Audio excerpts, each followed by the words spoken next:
Hello, hello. So today I'm going to do a quick walkthrough on how to make your estimated tax payments.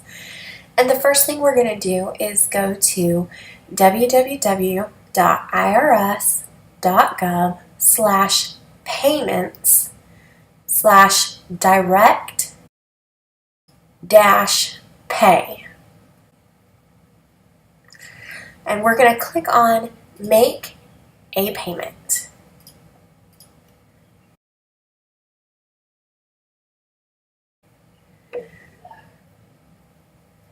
So then what we have to do is choose the reason for the payment. It's estimated tax. Apply payment to your 1040 ES, and the tax period we are doing this for is 2018, and press continue. And that takes us to a page to verify our identity. It uses information directly from your previous year tax return. So choose the year that you're going to use and then enter that information in the spaces below. Once you're done, it's going to take you to a payment screen.